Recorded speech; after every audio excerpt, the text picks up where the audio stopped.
Hey guys, what's going on? It's Eli, back with another review video, and to finish off celebrating the release of the Super Mario Bros. Movie, reviewing one more video game movie adaptation, and yes, you read the title, you know what I'm reviewing, and you know who's joining me.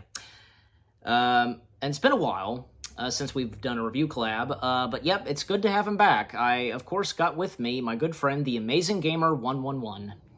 Hello everyone, welcome back to the reviews of video game adaptations, and this one is just, this was the big one of 2020, folks.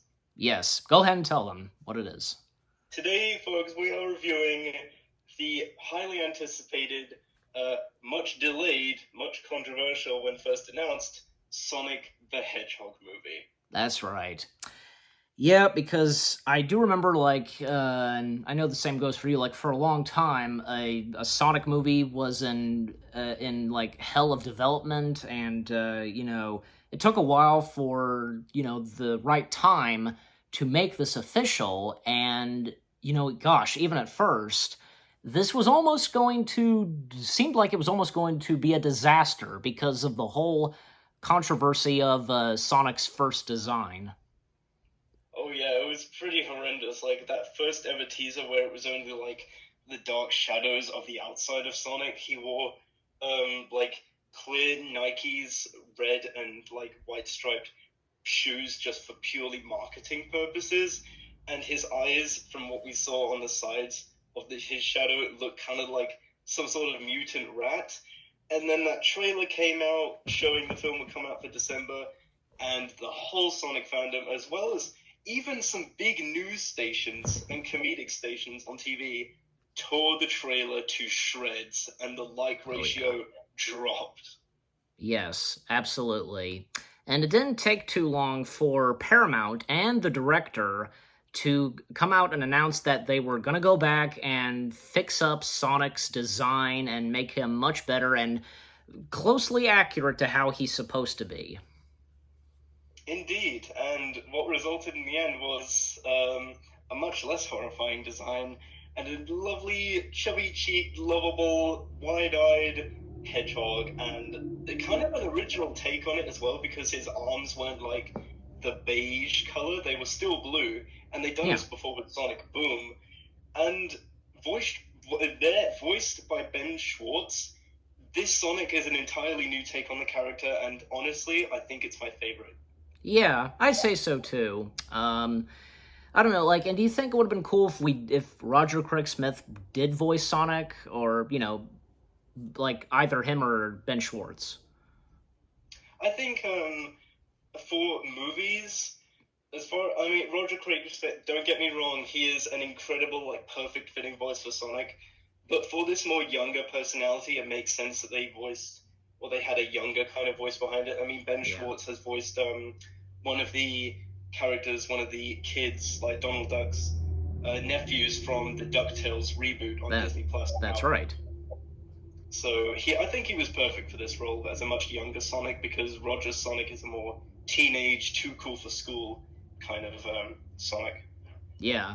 And of course, when we got new trailers for the Sonic movie and with his new look and design, it seemed like it was much better. But still, I'm sure there were definitely those that were still not so sure about how the movie would turn out. But when it did finally came out, basically we had to wait a whole nother year for it to be released because they had to go back and redo Sonic. But once that was all taken care of and it finally came out, what would come next, because it would turn out to be a pretty good, successful Sonic film. Oh yeah, 100%. And even myself was great, they're redesigning the character, but will that change how good the plot is for the movie? Will a good character design still make up for what could be a mediocre plot and everything? The first trailer seemed very bare bones in showing what the movie would be about. Jim Carrey, of course, is Dr. Robotnik. Anyone was going to watch the movie to see him, and yes, he does slay as Eggman. He steals the show in every scene he's in. Yeah, but I think, in this, he's referred to as Dr. Robotnik, so... Yeah, his super original name, that was a far cry, and he's been called Eggman in the games for years. Not a lot of people knew his original name of Robotnik. Eggman is just like his insult name that was given to him by Sonic. So I'm glad that they went back to their roots with this and called him Robotnik. Yeah, because that's a much more that's a fitting evil name for him. Yeah. Yeah. So, all right. So, with that, I'll go ahead and read the description of the story. The world needed a hero. It got a hedgehog. Powered with incredible speed, Sonic embraces his new home on Earth until he accidentally knocks out the power grid, sparking the attention of the uncool evil genius, Dr. Robotnik, of course, being played by Jim Carrey. Now it's supervillain versus Supersonic, an all-out race across the globe to stop Robotnik from using Sonic's unique power to achieve world domination. Like what goes on in the film, because, well, it's kind of funny because, already we get the part where Robotnik is chasing Sonic, in San Francisco, and, it's funny because the whole movie rewinds and we get a glimpse of what's in the film. And then, of course, we get a backstory of Sonic when he was a child and that owl. Do you remember the owl's name? Yes, it was a long claw. Yeah, Longclaw. I don't remember Longclaw. Like she does exist in the world of Sonic. Yeah, she's a very obscure character, I think. Maybe she was from the old OVA movie, or maybe the Saturday series from way back in the day. I couldn't honestly say because, like, I'm not as big of a Sonic fan because I didn't grow up with those cartoons because they were way back in the 80s and 90s. True. Yeah. But yeah, and not to mention because like at one point, they're being attacked by. As of now, I realize that that's the Knuckles people actually. Yeah, the Echidna tribe. Yeah. Just Sonic's going to bring Longclaw a nice flower, which the flower he has is also like one of the spiky kind of flowers you see in World 1-1 of the Green Hill Zone, those kind of lovely petal yellow flowers. Only for the Echidna tribe to ambush them, and they have to escape because clearly they're after Sonic's power of super speed. But Yep. while trying to fly away, one of the Echidnas shoots down Longclaw, getting her right in the side, and she crash lands. And it's like it's a really sad scene because to this day we don't know if she was killed or not by the Echidnas. And she gives Sonic a pack of rings, saying that there is a safe place on the far side of the universe, Earth. She sends Sonic there via the rings and gives him the bag of rings. He runs off, and Longclaw stays behind to fend off the Echidnas, and Sonic never ever saw Longclaw again. Nope, never did. And who knows if Longclaw did survive or not? We'll just have to wait and see. But eventually, of course, Sonic makes his way into Earth, and he now like lives and hides in is it Green Hill? Yeah, it's a little town called Green Hill. Yep, and we get our human characters, Tom and Maddie. They're played by James Marsden and Tika Sumpter.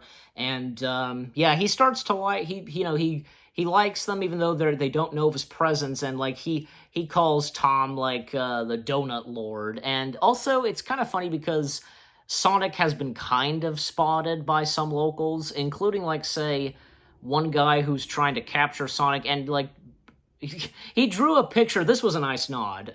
Drew a picture of Sonic, but it's the way he drew it is Sonic, I think. Yeah, the old Sonic meme, tale as old as time. That one, and that got a good laugh out of me in the theater. Yeah, I of course laughed at that because I knew that reference.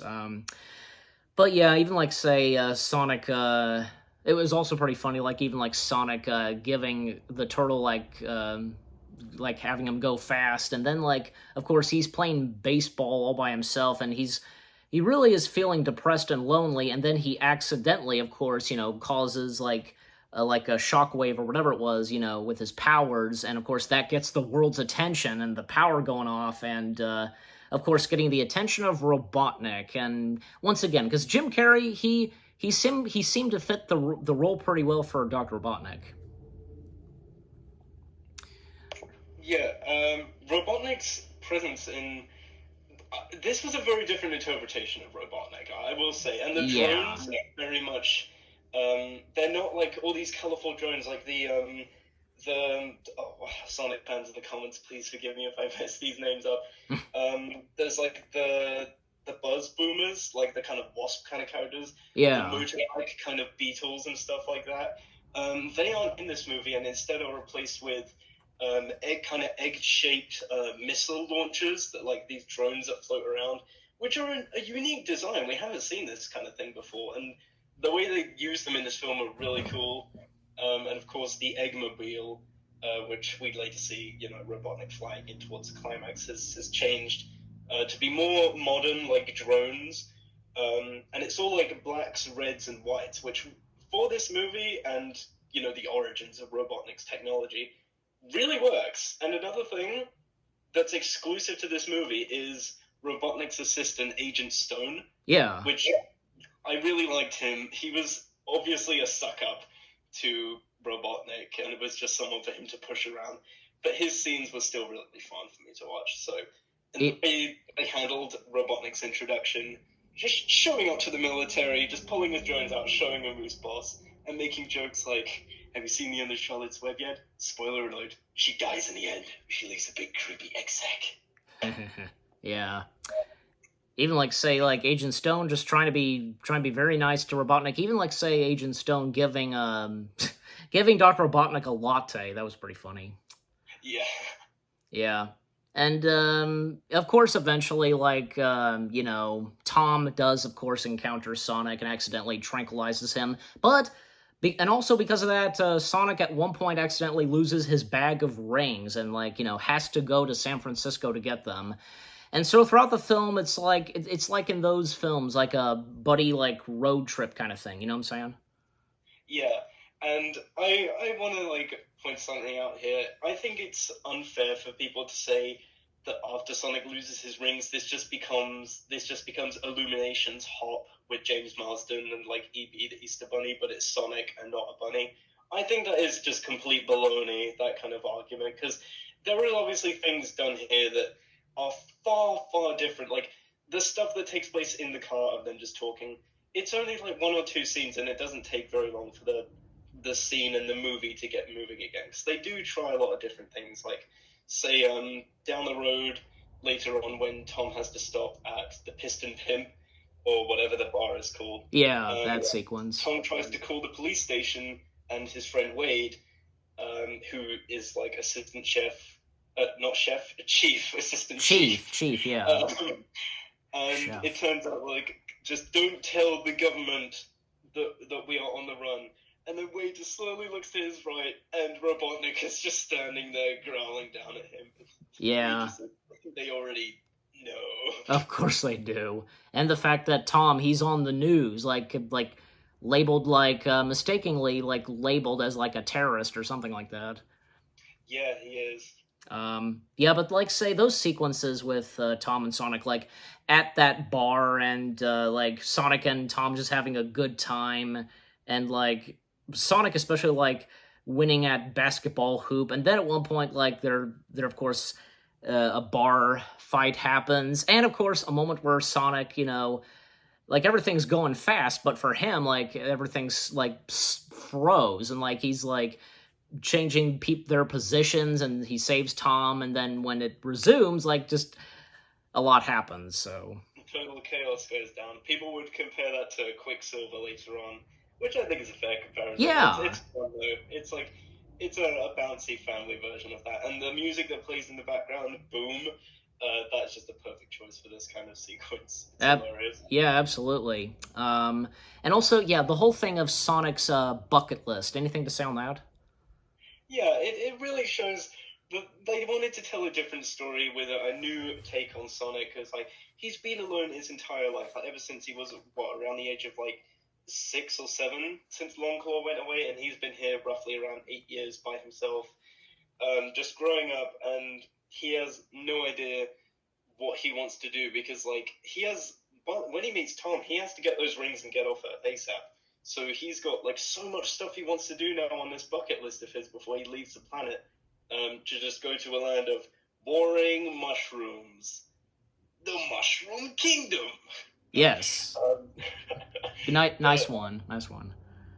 but he obviously realizes with all this stuff, he's got so much he wants to do, but now he won't get the chance. And Tom, of course, starts to take a shine to him after this. It's like, well, there's plenty you can do in a bar. Let's just kick some stuff off the list here. And they start to bond from there, and just the bar fight ensues. It's a great time. Yeah, and especially up to when he actually, because Tom's wife had to actually go out of town and so on, but then he meets up with her like at his sister-in-law's house. Isn't there anything like anything to say on like Maddie and Tom's sister-in-law Rachel? Yeah, so Yeah, Rachel. She was pretty funny. She has like the, of course, overreactive, kind of like sister-in-law auntie. It's like, no, not today. Goodbye, goodbye. We don't want any involvement with the law. Goodbye. You're out. like It's she's just wanting her sister to leave Tom. Like, oh my gosh, lady, get a hold of yourself. Yeah. It's like aliens. No, Maddie. Your sister's lost his mind. Your husband's lost his mind. Use this as an opportunity to leave him, and no one would judge you. Yeah. Um, yeah, and especially it was pretty funny. Like it's obvious, like they had to tie her up, and it was kind of nice because Rachel's daughter at one point gives Sonic some new shoes, which are of course the red shoes. Yeah, and she actually gets them from this little girl called JoJo, which Yeah, I think, JoJo. according to like super hardcore Sonic fans, the name JoJo or the character is like a massive throwback to a character from like the old comics called JoJo. Oh. I'm not too sure, but apparently she has a huge stake in the comics from way back in the day, so that's cool. Hmm. And is like in the comics, like JoJo involved with like Sonic shoes or anything like that?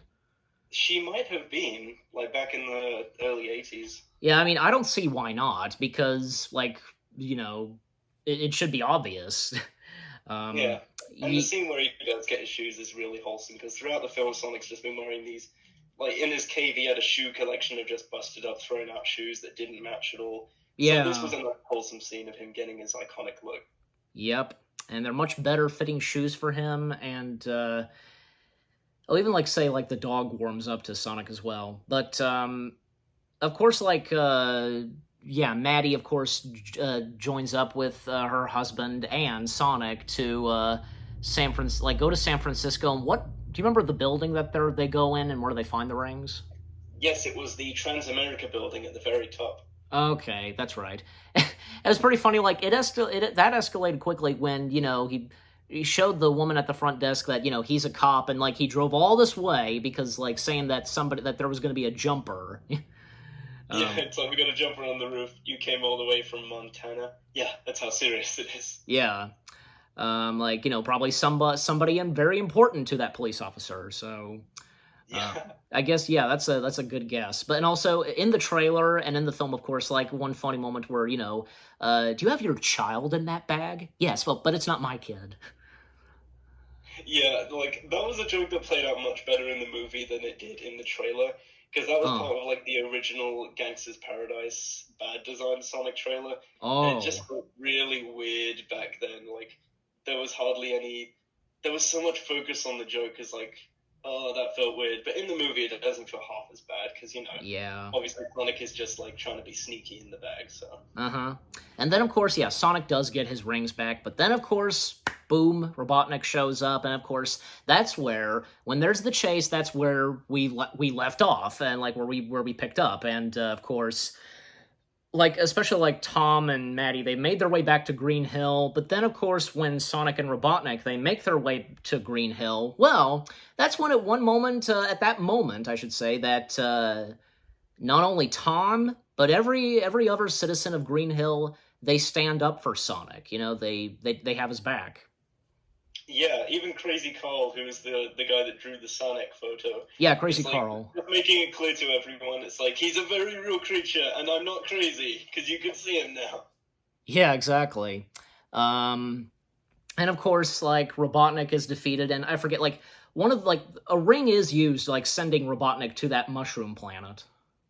Yes, Tom just quickly jumps out behind the Uh, massive like eggmobile that Robotnik's riding in, throws a ring, opens it up to the mushroom planet, and just like the original games, Sonic like rolls up into a massive ball and knocks him backwards. exactly. And of course, like Robotnik being banished to that planet, and of course, all ends well. Nice epilogue, and like at one point, like the government, I think, is that correct? Yeah, the government. Yeah, like they come in and like I believe it's I forget who it was. I can't remember. It might be Tom Butler, I'm pretty sure, but letting them know about like they wanted to thank for their service, Tom and Maddie, and like they get like some certificate or something of Olive Garden, I want to say. Yeah, they get $50 worth of a coupon to go to the Olive Garden. Yeah, and they asked like they and he asks them about the blue hedgehog, and it's pretty funny because like, well, of course they tell them they don't know anything about it and so on as they're like closing the door, like he's just trying to get a peek. Um, that was pretty funny. And of course, like Sonic, like he gets because he had been staying in a cave, but Tom and Maddie they gave him a new cave, and that being in the attic, which that was very nice of them, and that being his new cave, and like has a place in their home. Yeah, like kind of getting to stay there as like their adopted kid, which was really wholesome, and it finally gave Sonic the people that he always wanted to just live with. He wanted a family. All he really craved throughout the film was companionship. But since he was an alien on a human planet, it would be hard to just walk up to someone and say hello.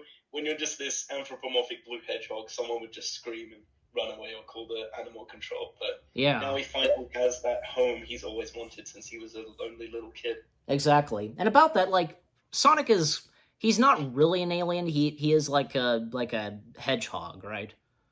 Yeah, Like according to the movie itself. So I mean, yeah, he's a hedgehog. It's like since he's like obviously like blue and much larger and can talk and such, he's just referred to as an alien.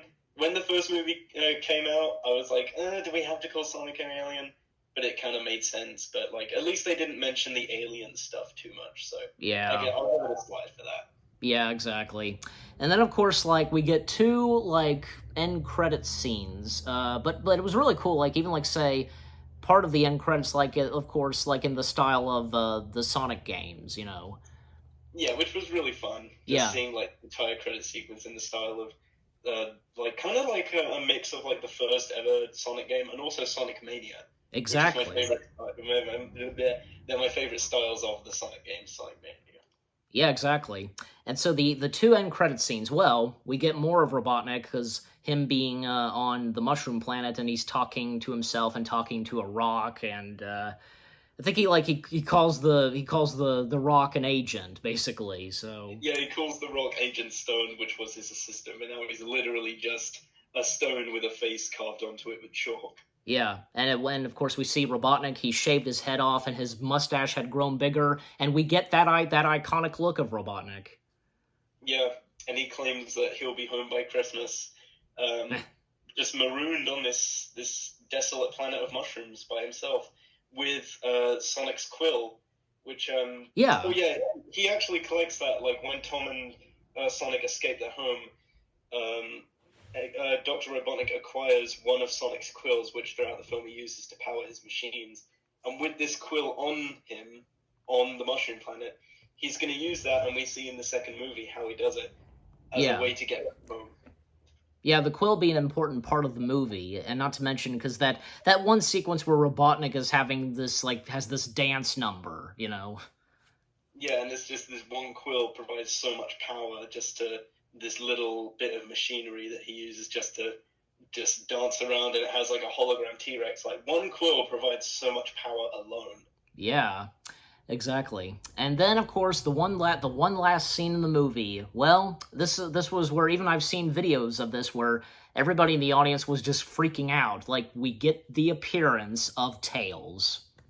Tails was a big surprise for me. Like I was not expecting anything from Tails at all. Like I was half expecting like some sort of tease for a sequel, but since like throughout the film that Sonic is the only like Sonic character outside Robotnik and Yeah. Longclaw and the Echidnas that make an appearance, I was not expecting Tails at all, and my audience went crazy when I first saw the film, and my heart stopped. I was like, oh my god, it's Tails, it's Tails, this is going to be a sequel. And I Yeah. think they knew this film was going to do good, so they added that post credit scene. Um, Yeah.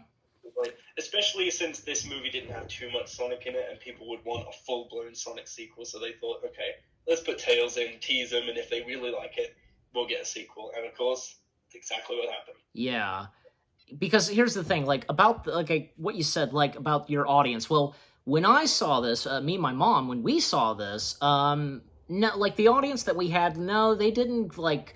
There wasn't like a standing ovation or anything like that. I think they were surprised. I'm pretty sure. Even I was too. And I have a feeling as though that, yeah, probably that end credit scene with Tails that was most likely added sometime before the movie was going to be released, and I think especially after like they went back and redid Sonic, don't you think? Yeah, I do, because to this day there has been no evidence of like the original Tails design, like back when Sonic was looking ugly. So Yeah. I think they added that Tails scene after they chose to redesign Sonic. So if that's Because the they saw how many people cared about the movie and how they wanted it to be good. So they yeah, thought, well, if people really care that much, let's throw in some bait for a sequel and see yeah. what they think.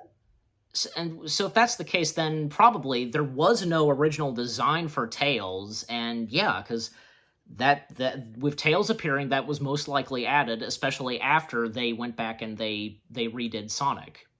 Yeah. And do you think that probably the Sonic film would have turned out to be a bad film if they had kept Sonic's original design? I think the movie still would have been good, but it would have been brought down quite a bit by critics for an unsightly main character had they kept the old design. So I'm glad that they brought like a more modern but still stay true to the original design for Sonic in the end. Yeah. Uh, because like the film would have still been good, but the old design it would have been weird. And like we actually got to see, for those of you who have been keeping an eye on Chippendale Rescue Rangers, so that you know Yes. where that's going, we got to see this old design in full fruition in the new Chippendale Rescue Rangers movie on Disney Plus, and it is just as horrifying as we thought it would be in action. And he is referred to now as Ugly Sonic. Yeah, Ugly Sonic is his full-blown actual full name. Yeah. So that was pretty cool what Chippendale Rescue Rangers did. And there was something else. Like, yeah, and another thing about the original design of Sonic, well, and now called Ugly Sonic, I remember, like, seeing photos of the original toy line that was going to be released, but of course, that never happened, so... Yeah, the only time that did actually happen was with McDonald's, but that was only for a week before they recalled those McDonald's toys completely. Oh. Okay, so there were going to be McDonald's toys with that design of Sonic. Yeah, and like I think they were running about for like a day, and only like 5 of them out there exist publicly, and probably go for crazy money on eBay at this point. I'd say so, yeah. But, anyways... But with all of that being said, yeah, the first Sonic film, what a great Sonic film this turned out to be, and are there any last things you want to say about the film? Yeah, I want to say that like this movie, like Jeff Fowler, the guy that created, like directed the Sonic films, just know that you, in fact, because before Sonic Movie 1 came out, Sonic was in a pretty bad place at the time. It was, yeah. So you, in fact, saved the Sonic franchise. And this is coming from someone who was not a Sonic kid. I was a full-blown Nintendo Super Mario kid. Me too. But still, I went to see this movie just out of respect for them listening to the fans and saving the franchise. Yeah. And now I'm a full-on Sonic fan because of how much these people care. Because when you look at video game movies... Like Eli and I were discussing before this, the original Mario movie, that care wasn't there originally, and for a while now, Sonic has stood on top as the standard for video game movies, and the sequel even more so. And Detective Pikachu was great as well. Yes, so it was too. And of course, with the new Mario film, I think the curse of bad video game movies is full on just over. Exactly. They managed to find a way to make video game movie adaptations much better than how they were back then when they were just bleh. So it's really good to see things work out for Sonic in the end, because the new game Frontiers, absolutely brilliant. Yep, exactly. And how do we rate this? Like, we'll start with you. I think I would rate this a solid. Let's see. I'm going to give it an 8. And coming from not even a big Sonic fan, that's high praise. Like, they balance pretty perfectly the human scenes and the Sonic scenes like really well. Sonic, this isn't something like Thomas and the Magic Railroad where Sonic is in it for like 2% of the time. He is very much a part of his own movie. Of course. Yeah, they did a super good job. Even the government stuff. I was worried they were going to shoehorn the government in here, but no, it was just Robotnik and Agent Stone. Yeah, but of course, what happens in the sequel, like the government having a good part in the sequel, so yeah, and they actually played the government well in the sequel, which is good. Yeah, absolutely. Like, especially at the end of the movie, they do listen and they do trust Sonic. So the reason I give it 8 out of 10 is because like I kind of wish the film in the end was just full CGI and we got a full-on Sonic movie like Mario did, but yeah. That just helps it stay like its own personality, separate from the Mario movie. So yeah, I guess it works in the end. Yeah, for me, it's a bit tricky. Like, I don't know. What the heck? I'm giving this a 10 out of 10. I really enjoyed this. Like, everything about this film turned out to be really good. What seemed like it would have been not so good, it might have been disastrous, but no. In the end, surprisingly, it turned out to be good, and thus, we would be getting the sequels, and, so far, they've been doing pretty good. Yeah, and we actually, a few days ago, we got confirmation of that Knuckles series on Paramount Plus. That's right. Yeah, it's been announced before, and with Idris Elba reprising the role of Knuckles, of course. Indeed, I can't wait to see that. It's going to be great. Me too, and maybe at some point, maybe both me and the Amazing Gamer will probably review that. So. Yeah. So So with all that being said, thank you very much for joining me for this, Amazing Gamer. No problem. Yep. And we hope you guys enjoyed our review of the first Sonic the Hedgehog film, and it's been fun reviewing this week's list of, films that are video game movie adaptations and, with Illumination, etc. Yeah, it's been fun. So, want to go ahead and say goodbye? Thank you very much for watching, folks. This has been The Amazing Gamer 101 and Eli's review of the Sonic the Hedgehog movie. Take care and peace out. Yep, he says that for me. Yeah, we hope you enjoyed, and we'll see you guys in the next video / review. And until me and the Amazing Gamer do more review collabs, take care and peace out.